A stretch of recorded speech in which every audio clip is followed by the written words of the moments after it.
So apparently Semaphore interviewed Kamala Harris's digital chief on Democrats losing hold of the culture. And in this, he dropped my name. Okay, the campaign needed to introduce Harris quickly to people who aren't obsessed with politics. Sports, perhaps America's last remaining monoculture, and Flaherty and the Harris team decided to book her on sports shows and podcasts.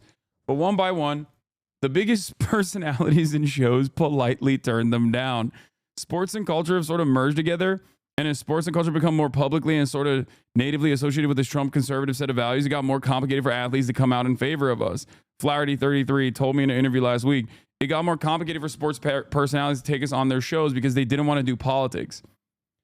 That's not to say Steph Curry and Steve Kerr, LeBron James, and all of them coming out wasn't impactful or important, he said. It was more impactful because it had gotten so much harder. But certainly the culture has been associated with heavy sports watching, has become associated with right-wing culture in a way that makes it hard for us to reach people. First of all, L. Second of all, skill issue. But last but not least, I mean, I wouldn't necessarily say that sports watching across the board is just like dominated by right-wing sentiment, even though virtually everything online is incredibly right-wing. I don't think that that's the case. I just don't. Stephen Curry's burner. Thank you for the 5 gifted subs. Maybe you should gift the biggest gift of all, not friendship, but instead socialized housing in your neighborhood. That's what you should be doing instead of being an additional hurdle to homeless shelters being built in your neighborhood because you think it's going to ruin the culture. Your haters have been having a meltdown over this article. Is this who you meant when you said the Harris campaign wanted you at the DNC? This is the deputy campaign manager. I didn't know that the deputy campaign manager was Hasan Abihead. I did not know that. I wish he would have listened to my advice a little bit. But anyway, Flaherty declined to say who turned Harris down, but she didn't appear on key shows hosted by sports figures sympathetic to Democrats like Colin Cowherd, Bill Simmons, or the Kelsey brothers. As Semaphore first reported at the time, Harris did appear on All the Smoke, a popular but more niche basketball podcast, and NFL Hall of Famer Shannon Sharp's Club Shay Shay podcast. The campaign's failure to completely crack the sports sphere was, to Flaherty, ominous and a part of a larger trend in which some influencers who had felt comfortable engaging with the Biden White House demurred when asked to help Harris make her case to her followers. When it's not cool to talk about politics, he said, you're kind of afraid of the audience. You don't even have to talk about politics. The problem is Kamala Harris. I think the environment for politics is changing a little bit as well. Like political communication is changing as well, where you can't just be a political personality who is like uptight and constantly on note. You can't have a Pete Buttigieg style person, right? You have to be more of a real person. If you want to live in the post-Trump universe, you have to kind of play ball. You have to be a personable human being. It's a very weird thing to demand from politicians. I guess back in the day, when information was significantly more limited and confined to network television, you could do what is known as retail politics, right? You know, you can have these setups where you basically faked human interaction. But digital retail politics is very different. Digital retail politics is what is in demand now. And you have to learn the language of online to be able to do that successfully. And you have to be personable. You have to, instead of going to the Iowa, corn shucking festival or whatever and eating a hot dog, you actually have to do this shit. You have to go on the podcast circuit. And in order to do that, you can't be a bot and you can't be an NPC. And unfortunately for Kamala Harris, like, there were definitely podcasts where she shined, right? I think like whenever she went on, I don't know, like a HBCU adjacent podcast, I think she did a pretty decent job, much better than like Hillary Clinton, for example. Having said that, however, there's like a massive marketplace where she did not have her own, she did not have this opportunity at all. She was not able to have this opportunity at all because, like, she's kind of a bot. You know, she's kind of an NPC. She's like too scared to have a personality. That could be because she is a black woman in politics and you don't have the leeway of a white man in politics, a rich white man in politics. I'm sure that that's part of it, right? But I think that it's not even about having charisma. It's more so just being honest. Like, it's not like Bernie Sanders is a tremendously charismatic individual, okay? He's not. He's a fucking old-ass nerd. But Bernie Sanders is earnest, okay? And that's the reason why when he does those like Theo Von appearances and whatnot, they blow up and people like it. Tim Walz would have done a pretty good job in the podcast circuit, something that I brought forth time and time again. But like the age of technocratic neoliberalism is over. It just doesn't sell. I don't even know if it ever really sold, but since it was the only game in town, a lot of people were like, all right, whatever, I'll vote for this. Right? I mean, here, look at the way that Timothy Chalamet is talking about Bernie Sanders. Yeah, we had Bernie Sanders on, and he was saying that he said Pete Seeger was one of his favorite musicians. Scoot McNairy could play Bernie Sanders in a biopic. Oh, he could. Right? Yeah. Totally could. Bernie hasn't aged. Nah, Bernie still looks the same. He's the best, dude. He's looked the same in the last... Yeah. He's like a real folk hero. It's a great point. Yeah, Bernie is... He is a folk hero. Yeah, he's folk. Yeah, no wonder he loves Pete Seeger. Of course he does. So, but that's it. Like, look. Music. Yeah. That's it. This is the way that like normal people respond to Bernie Sanders. He isn't like the most charismatic person on the planet. Far from it. Far from it. But he's honest. He's earnest. He cares about these things that like, you know, will genuinely improve people's lives, and he advocates for them viciously, right? And I think that is what matters. I think that is important. And I don't think a Kamala Harris type person is going to be able to do that. I think Tim Walz could do that.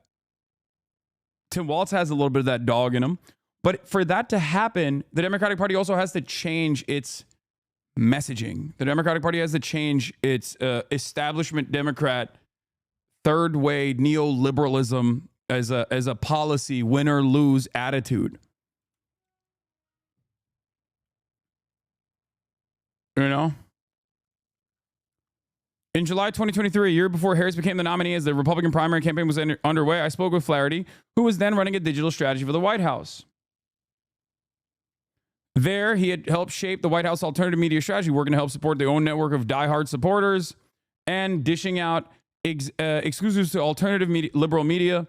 Some of Biden's first interviews after he nominated then Judge Ketanji Brown Jackson to the Supreme Court last month went to the popular Substack writer and professor Heather Cox Richardson and the left-leaning news YouTuber Brian Tyler Cohen.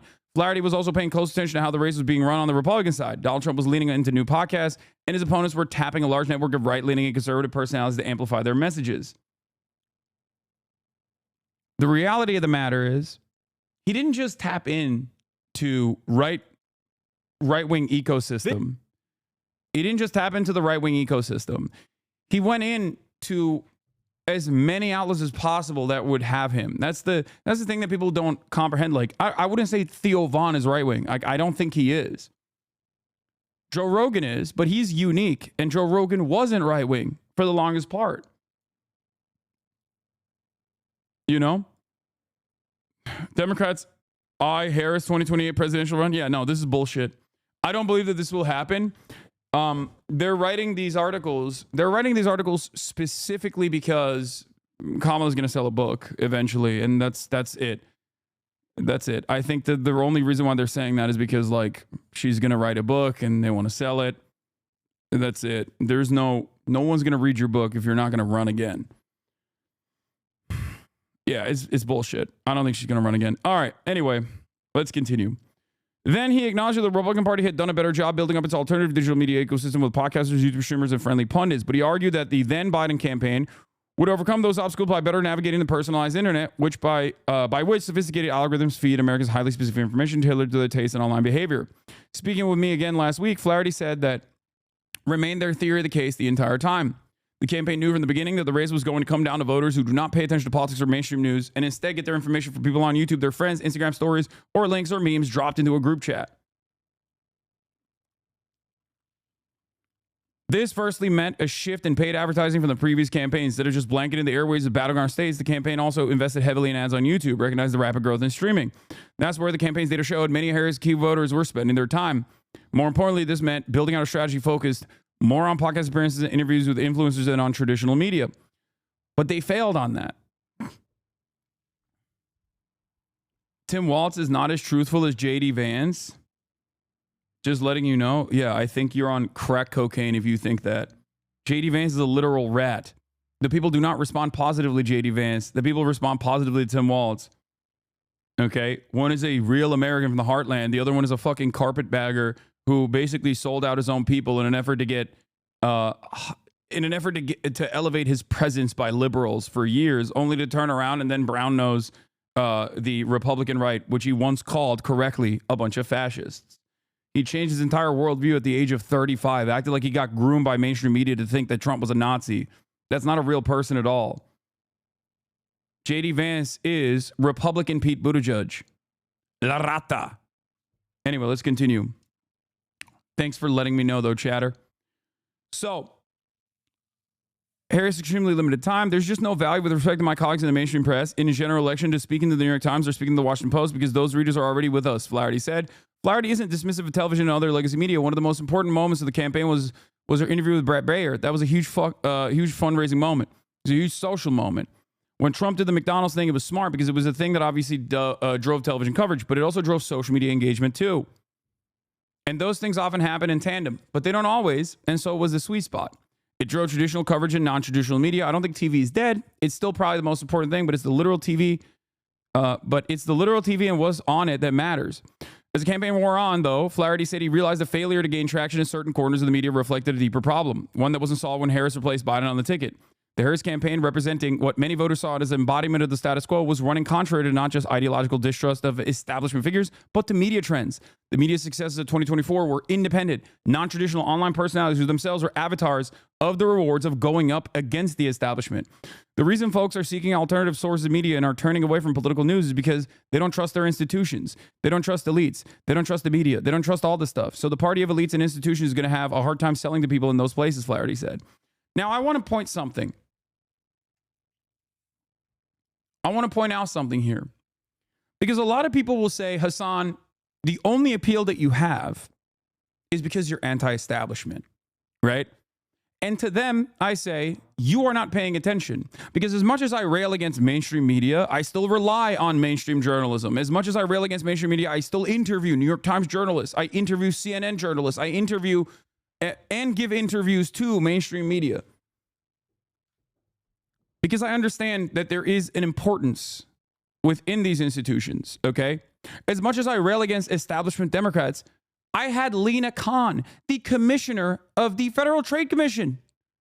That is as institutional as it gets. As much as I rail against the establishment Democrats, I still champion the NLRB. I still champion the many wins even of the Biden administration, especially as it pertains to the regulatory agencies. I understand the importance of these agencies. That's the difference. I am not a contrarian for the sake of being a contrarian. I do not actually yell about the establishment Democrats in an effort to gain clout. Okay? And I think that's a silly way to approach it. And I think that's a silly way to operate in general.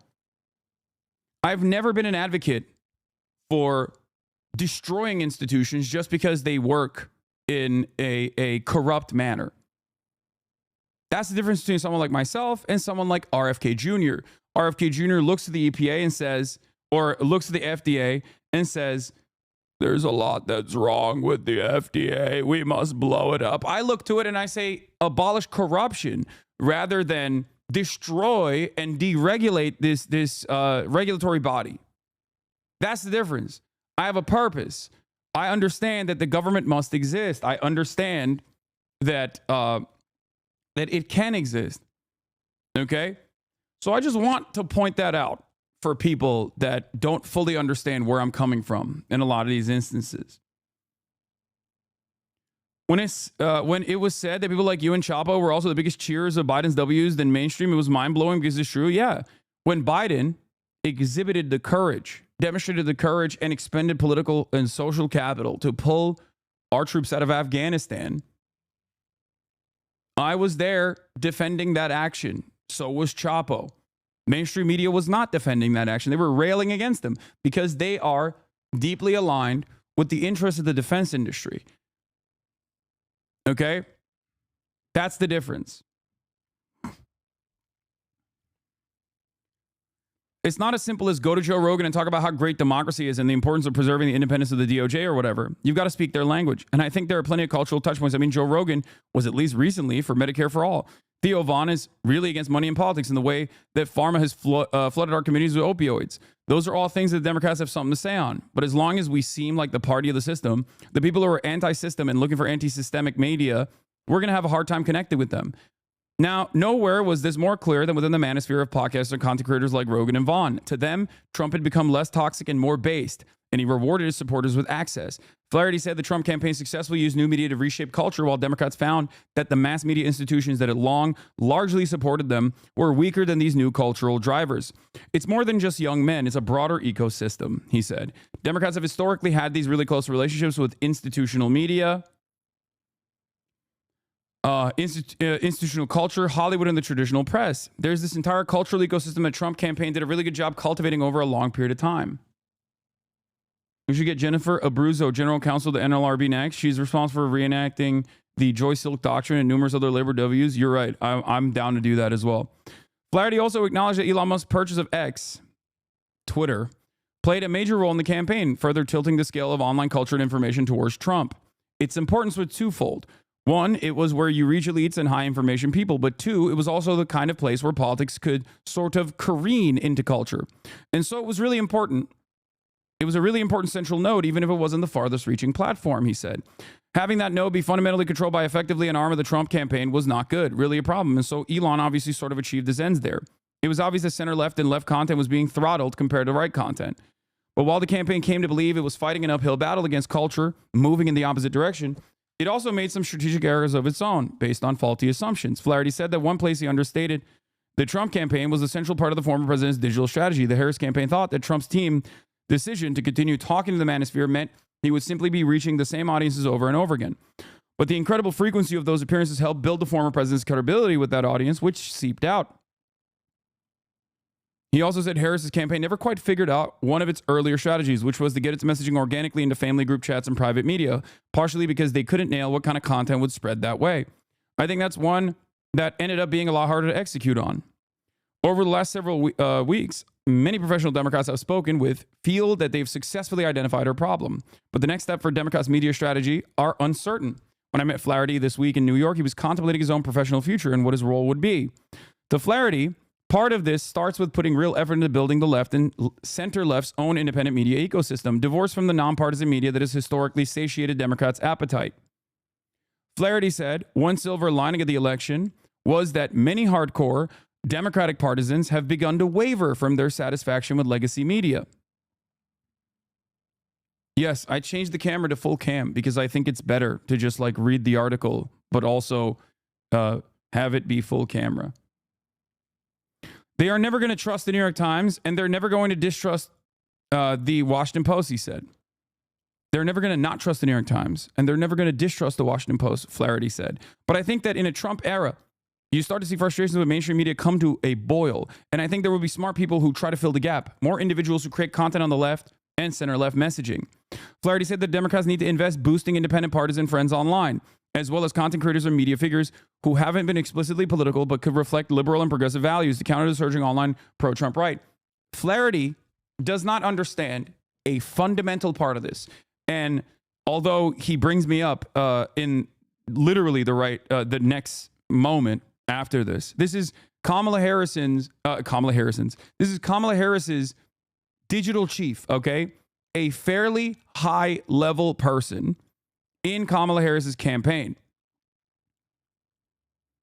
And yet, I think, and I don't know if he's watching this right now, I don't know if he can hear me speak on this matter. I have spoken on this extensively to CNN and numerous other outlets at this point. But I think this fundamentally misses a very important point, okay? Trump did not boost and offer money to these center-right podcasts. Trump was able to go there, meet them where they're at, and communicate with them in a way that was somewhat apolitical.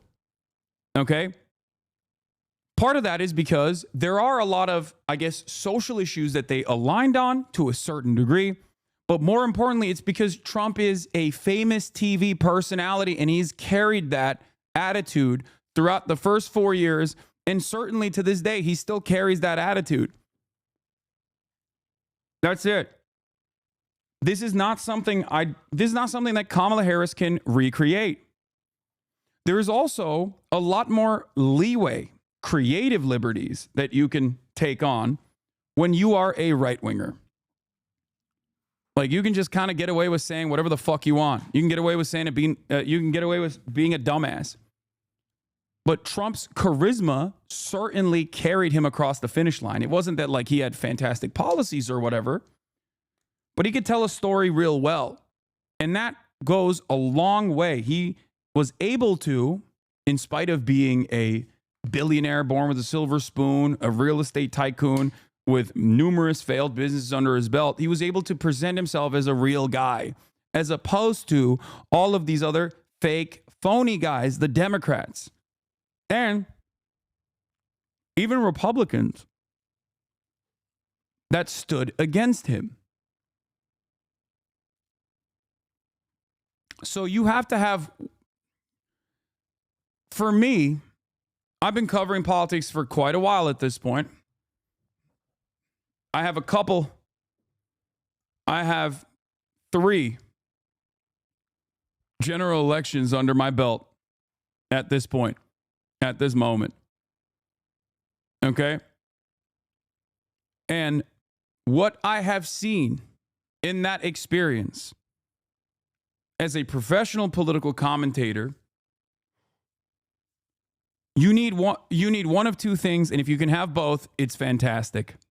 You either have to have good policy that truly addresses the issues that people are experiencing, or you have to have good charisma to be able to come across as authentic and earnest.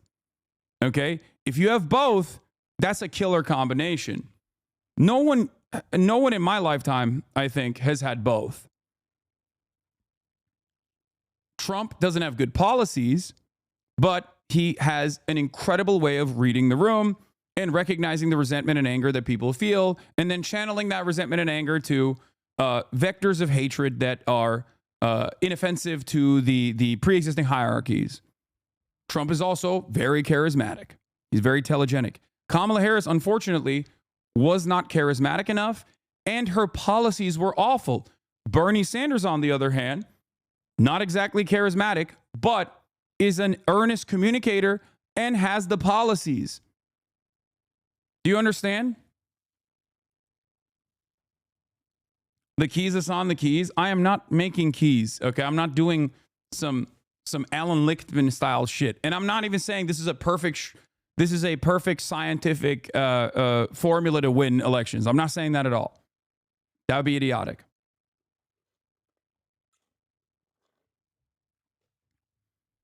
I'm sorry, but why do we have to dumb it down for chat? No offense. Wait, what?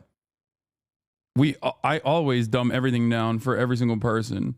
Trump is not charismatic. He's gross. He's charismatic to bigoted people. Okay, well, you can keep saying that, but it doesn't matter. He was a very famous television star. Yeah, I wonder who represents the average American better in an election. Someone who consistently gets banned from this chat over and over again for being fucking annoying, or the guy who won the goddamn election.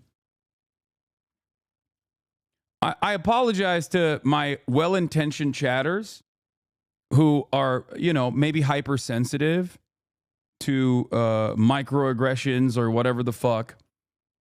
But the reality of the matter is, okay, if I were to even listen to your whims, I would be a very different content creator. I would be a much less successful content creator. That's just the truth of the matter. Okay? Sometimes you have to just take a back seat. Sometimes you have to take a back seat and just listen to what I have to say instead of,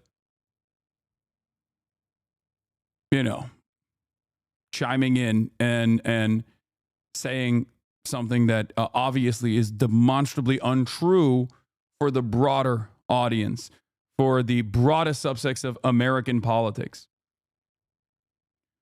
Did Clinton or Biden have more charisma than Bernie? No, not Hillary Clinton, if that's who you're asking. But I think that Bill Clinton had charisma, for sure. I think Obama had charisma. He maxed out on a charisma, and he had some pretty decent policies as well. But it was mostly the charisma that actually packaged whatever he was selling. That's what carried him. Okay? That's what carried him. Anyway, so here's what Flaherty says. We need a whole thriving ecosystem. It's not just Pod Save America, though I think we should have more of them. It's not just Hasan Piker. We should have more Hasan Pikers. It's also the cultural creators, the folks who are one rung out, who influence the nonpartisan audience. Okay, I don't disagree with this. Those things all need to happen together. The problem is, you can't inorganically develop this. I guess you can pump money into it a little bit to give it more prominence, to give it more respect, to give it more legitimacy. But you can't inorganically create the same, you can't do a Nelk Boys, but for the left, because the Nelk Boys were not created by the Republican Party. Okay? You can look at Daily Wire. Daily Wire is a great example. Daily Wire is a direct political operative. Daily Wire is not funded by the Republican Party. Daily Wire is funded by those who fund the Republican Party. Do you understand?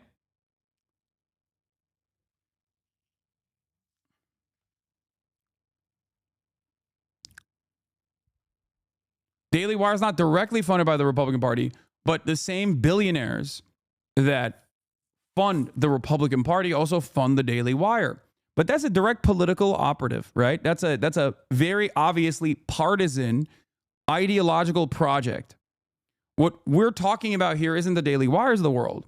What we're talking about isn't necessarily even the Joe Rogans of the world, but the Theo Vons of the world, the Nelk Boys of the world, or the Barstools of the world that sometimes find themselves in the throes of right-wing politics. The issue here is these people, just like the broader voting population, have found themselves cast aside by the Democratic Party. And the reason why they found themselves cast aside by the Democratic Party is because the Democratic Party keeps saying, we have no space for you. We have no space for you. You're bad. You're wrong. We're not going to give you any policies that are good. We're going to do everything in our power to say, if you want that stuff, you're lame, you're bad. Like Bill Burr is a great example of a person who is right there. He's right there. He's aligned just like myself. He's closest to me in, I would say, political perspectives without being a political operative, right? He's right there. But just like Kamala Harris can't come on my stream, she's not going to go on Bill Burr's podcast either. So even if you were to make a lefty Daily Wire or whatever, even if you were to pump the Young Turks with millions of dollars to make it like the home of the Democratic operatives or whatever, it's while we are even discussing this, while anti-Zionism is being actively suppressed on basically every platform. They don't want us. They want their perfect mouthpiece that cheers on wars and condemns protests and supports Biden. They want Diddy G, but not offensive. Okay, offensive is pretty... offensive is the nicest thing you can say for Destiny and his entire community. They are utterly repulsive, incredibly toxic. They are poison. While it's ironic that they tried to present me as that, and can't contend with why average human beings don't see it in the way that they do. Any group that finds themselves routinely advocating for white people to be able to say the N-word and advocating against victims of sexual assault or debating the ethics of child pornography with a bunch of neo-Nazis online. Those guys they're not in the real world. They're in this like extremely online space. Okay, there's a clip of him from today saying he's working with DNC operatives now to block you from working from interacting with the party. I mean, fine. I don't care. I don't need to interact with the DNC. It doesn't do anything for me. I don't think that these people understand that. Like, at least Flaherty seemingly understands that the Democrats need me more than I need them. And it's true. And I don't care if the Democratic Party tomorrow was like, listen, we are going to advocate for Medicare for all. Even if they never talk to me ever again, I would be their number one propaganda minister. Okay?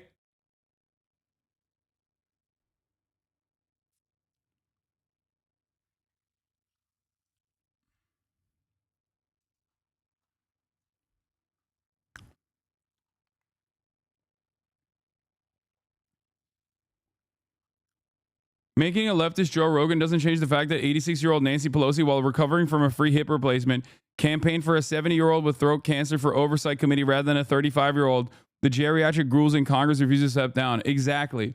I'm gonna use this as a wonderful segue to talk about the AOC oversight committee vote that took place already.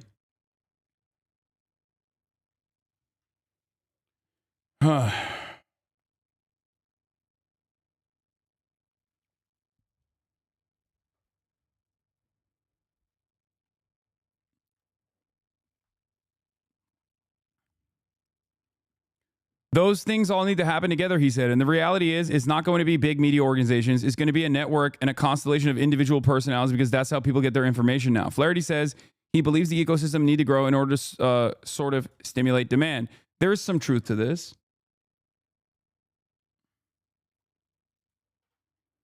As people run away from cable, the center-left starts to distrust mainstream media, and as the mainstream media outlets become more reliant on their mostly center-left subscribers, all this is going to kind of happen in tandem.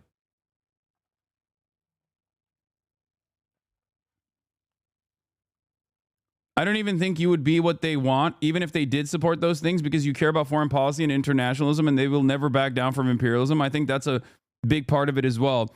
But there used to be a space within the Democratic Party for people who actually were openly anti-imperialist. Okay? That is the problem. That is completely gone from the coalitions. It's completely abolished. There is not a single Democrat that is known for having an anti-imperialist slant. Okay? At most, you get the likes of Bernie Sanders, Rashida Tlaib, Ilhan Omar, and every now and then AOC. Okay? There are no Gravels anymore. And it's not just Gravel either. The problem is you could still make it work.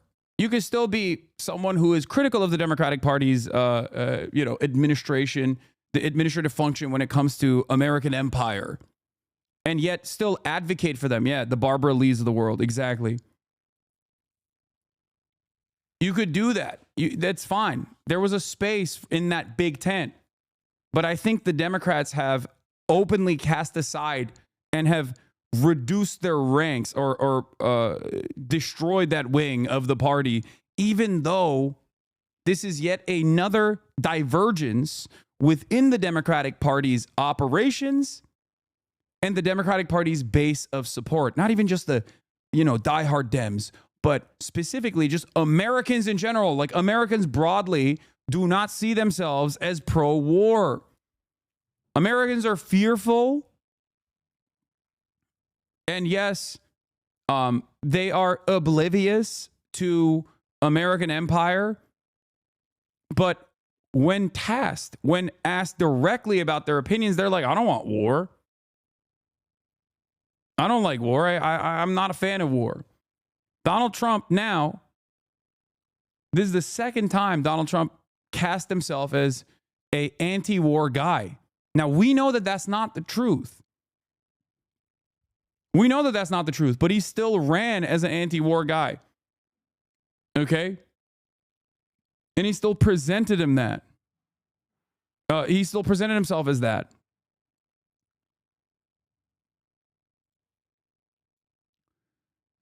In the weeks since Trump's reelection, savvy and clueless media observers alike have chalked up Harris's problems in the media to small decisions like her failure to appear on Rogan's podcast. A moment that Flaherty acknowledged was a missed opportunity. This misunderstands a simple aspect of the media strategy that gleaned from speaking with both the Trump campaign and the Harris campaign about their approaches to new media. Ultimately, their media strategies weren't particularly different. Both campaigns leaned hard into alternative new media. I don't think they did. I don't think Flaherty leaned as hard into alternative media as Trump did. Like, the maximum alternative media they went on was call her daddy. And ultimately, it doesn't matter. You can appear on every fucking platform, but if you are not uniquely telegenic in the way that Trump is, okay? If you are not uniquely telegenic in the way that Trump is, then you have to make up for it with good policies that address the genuine issues that Americans are experiencing. And if you can't do that, if you can't actually do that, then you have to make up for it with something, anything.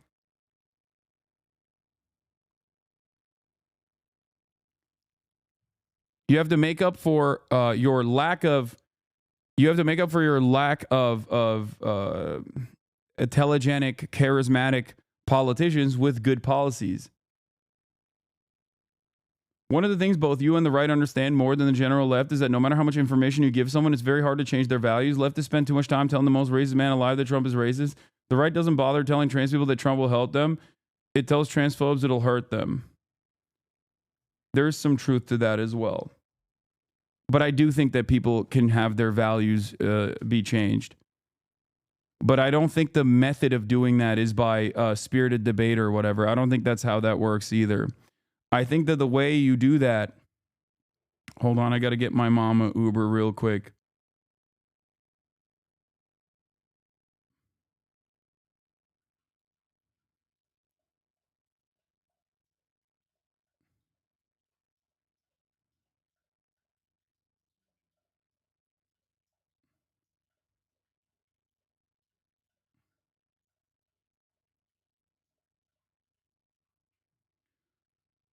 My mom is getting discharged from the hospital.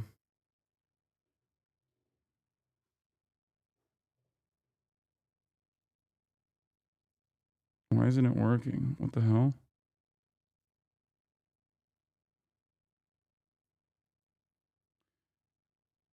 Okay. I hope everything's okay. Yeah, it is. Yeah. Why was she there? My mom got a knee replacement. Yep.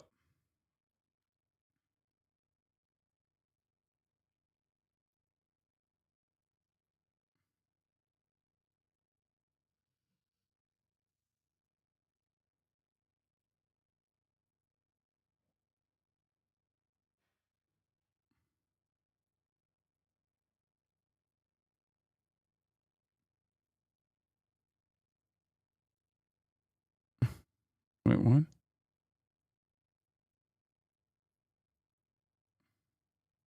Why isn't it working? You're requesting a wheelchair. Yeah. I want a wheelchair accessible vehicle. Why won't it let me? Why does it? It's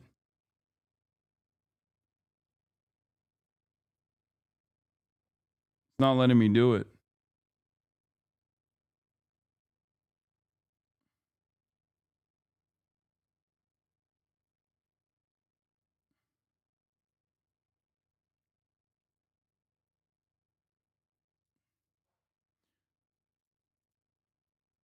Couldn't she have gone to Europe like other politicians do? Yeah. For the record, I dropped her off at the hospital.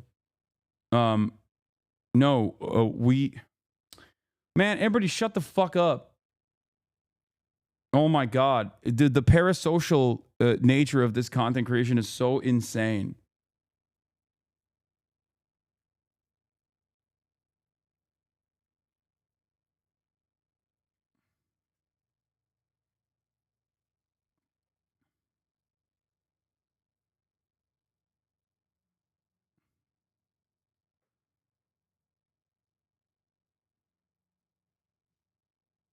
Hold on.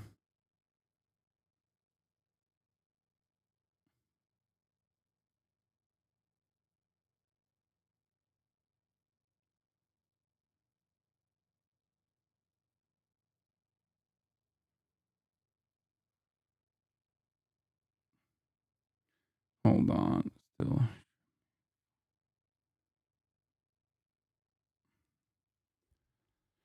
Okay.